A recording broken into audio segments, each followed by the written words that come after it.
You know the feeling you get when you learn something new about a health problem you've been trying to reverse? Maybe high blood pressure, diabetes, or heart disease? Well, there's nothing I like better than bringing you the information that will help you do just that. Welcome to the Nutrition Facts podcast. I'm your host, Dr. Michael Greger. Now, I know what you're thinking. How can you experience Dr. Greger in the kitchen on a podcast? Well, I can assure you that these recipes are so simple and fabulous that you can listen and make them along with me. First up, one of my fabulous new breakfast recipes. I call it groatnola. Today, we're going to be making groatnola, which arose out of my frustration of finding a healthy breakfast cereal. This is an SOS-free recipe with no added salt, oil, or sugar. It's hard to find in the grocery store. There's two, last time I checked. One's called Uncle Sam's cereal, which is like toasted, flattened wheat berries and flax seeds. You know, you get a little box, it's super expensive. And then there's some brands of muesli, which don't have any crap added, but I always found muesli kind of mushy. I love the breakfast cereal from my youth, but just don't want all that added garbage. So how about groatnola? Groats, of course, starting out with whole intact grains, not just groats, although we're actually not using a grain today at all, but buckwheat groats. Buckwheat, despite its name, has nothing to do with wheat, not even a grain. It's a starchy seed of a non-grass plant family. Plant. So we are going to start by making some groats. These are just raw oat groats. We're going to cook a cup of them. If you have an Instant Pot, 1 cup of buckwheat groats to a cup and a half of water, pressure cooked for 5 minutes. Fortunately, I have an Instant Pot here, so we're just going to cook it on the stove, but it only takes 10 minutes. All right, and then we are going to nuke a sweet potato. Nice, big, juicy, round sweet potato. We are going to microwave it. Depends on your microwave. 5 minutes, 10 minutes, till it's nice and juicy and delicious inside. Buckwheat is done. Throw that in a big mixing bowl. We have our sweet potato. Look at that beautiful color there. Don't burn yourself. And then you can use a potato masher, or it's like a zigzag wire one. It's a little easier just to mash this together, the cooked buckwheat and the cooked sweet potato, till it all kind of is nice and homogeneous. Okay, then we're going to put a teaspoon of pumpkin pie spice and a teaspoon of just plain cinnamon. Ooh, it's already smelling good. All right, then we're going to add 12 cups of rolled oats.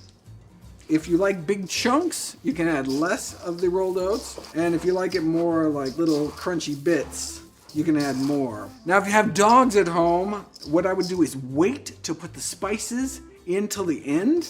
And so then you just have the 3 ingredients, the sweet potato, oats, and buckwheat, and you can roll them into little balls, and all 4 of my dogs love them. Unfortunately, I don't have any of my dogs with me here, so I just added the spices early, which makes it a little more evenly distributed throughout the mix. So you just want to mix this until it's down to little clumps. Now this is going to make about 3 cookie trays worth of groatnola, so I like making a whole big batch. So this is 1 sweet potato's worth of groatnola.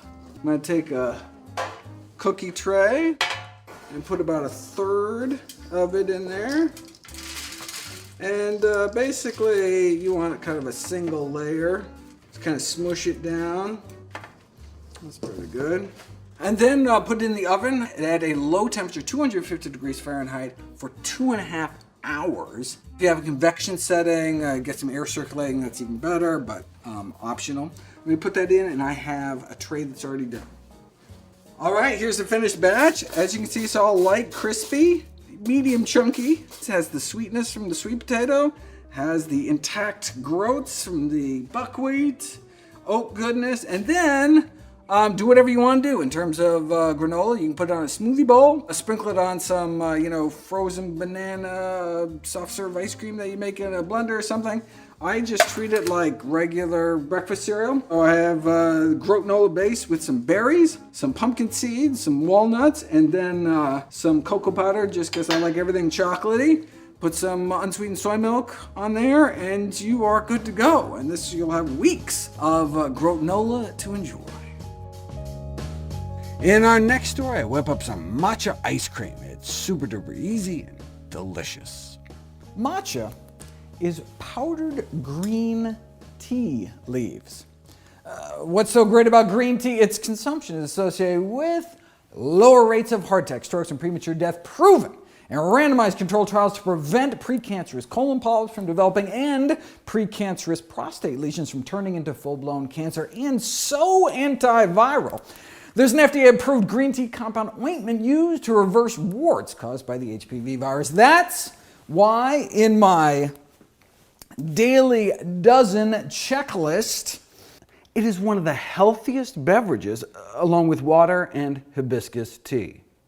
Matcha is probably the healthiest way to drink green tea since you're drinking it as a whole food, whereas normally you just make a hot water green tea extract, right? Throw away the leaves. That's like boiling some collard greens and throwing away the greens and just drinking the cooking water. Think what proportion of nutrition you'd be throwing away. The same thing with tea leaves. Matcha allows you to drink tea whole. That way you'll get all the nutrition, but also all the potential contaminants. China was late on the ban on leaded gasoline, resulting in higher than average lead levels in the soil on Chinese tea plantations. Gets taken up by the plant, but does not tend to leach out into the water when you just make tea the regular way. But if you eat the tea, like matcha, or if you throw tea leaves in a smoothie or something, I would recommend making sure your tea is sourced from Japan rather than China. And I have a video about the tolerable upper daily dose for kids, pregnant women, other adults, depending on brewing method and source country.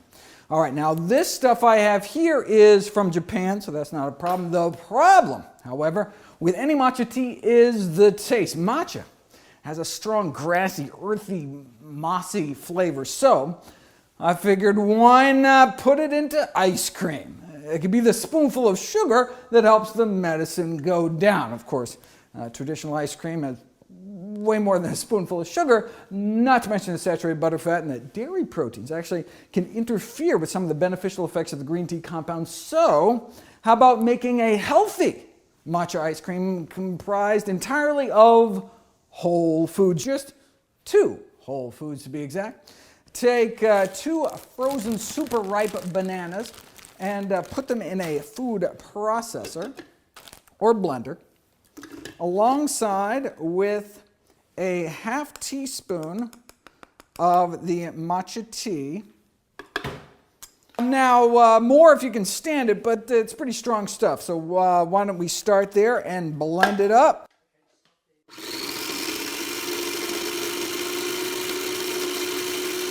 Blended frozen bananas take on this perfect, rich, creamy ice cream texture.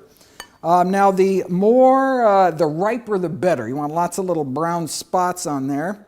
All right, I'm going to add a little, maybe a little mint garnish here. The matcha actually makes the blended bananas taste better somehow. So we're talking just 2 whole plant foods. One, a dark green leafy, makes a gourmet, decadent tasting dessert. The more you eat, the healthier you are. That's the way desserts should be. Finally today, I make a vegetable smoothie inspired by a recipe in my How Not to Die cookbook.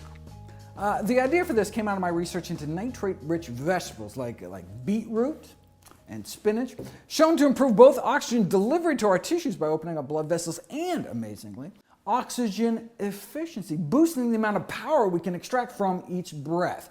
That leads to all sorts of added performance-enhancing benefits, but most importantly, improves lung function and emphysema, brings down high blood pressure, improves peripheral artery disease, boosts cognitive function, may even enhance longevity by slowing our basal metabolic rate. But something like beet juice is perishable, hard to find. I was thinking maybe something like V8 would work, which lists both beet and spinach in the ingredients list, but evidently so little you'd have to drink 19 quarts a day to get the daily nitrate target dose that I recommend. So I figured I'll just make my own. In my new cookbook, it's called my V12 Vegetable Blast. which is more involved, starts completely from scratch from fresh tomatoes, and is tweaked to fit more of a beginner's palate. I want to show this version that I've actually been using whenever I happen to be in my favorite exotic locale, home, and not stuck some airport food court somewhere. It starts with 5 reusable bags, and a stalk of celery goes into each. All these vegetables are pre-washed. Then 1 carrot in each bag. No need to peel them. You can just use kind of the back of a knife and just kind of scrape off some of the kind of outermost bitter layer.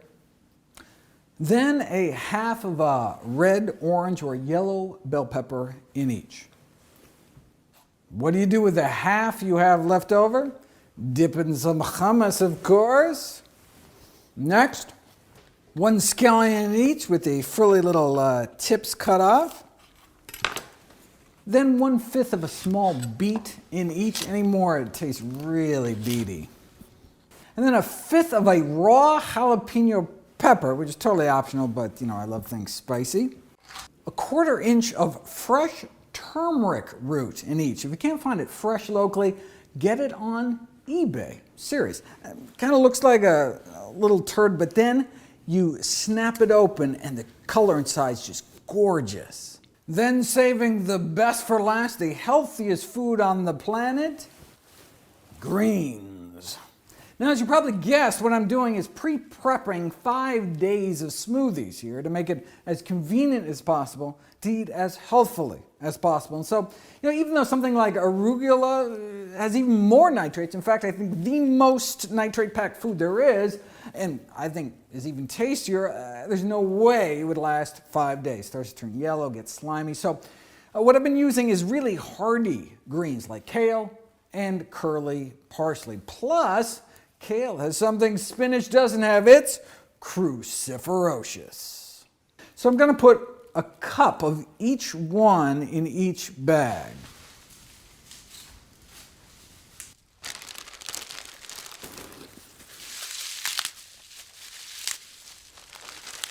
Then all the bags go into the fridge and wait their turn.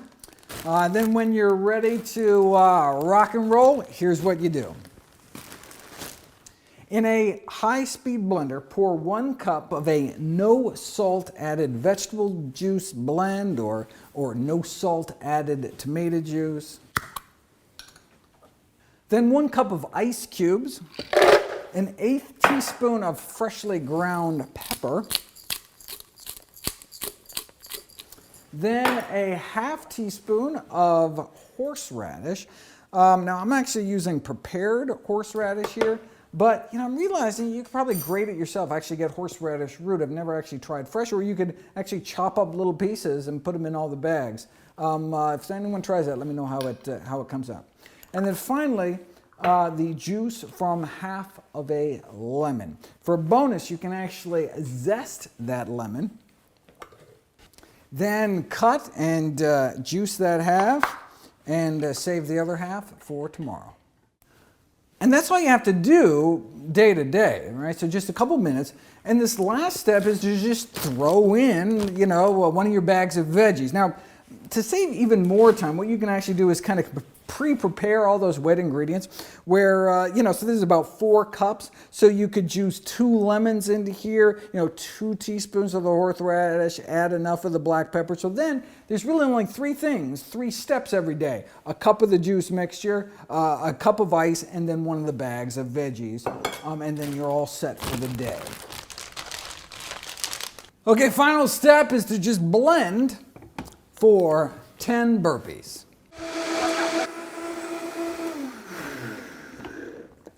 It fits into about 1 perfect mason jar.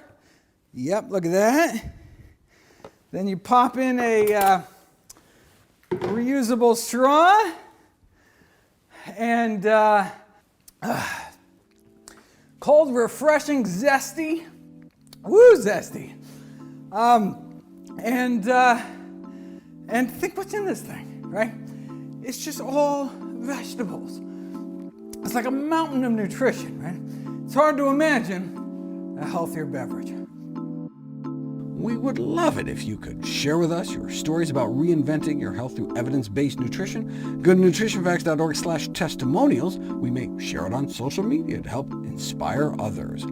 See any graphs, charts, graphics, images, or studies mentioned here, please go to the Nutrition Facts podcast landing page. There you'll find all the detailed information you need, plus links to all the sources we cite for each of these topics.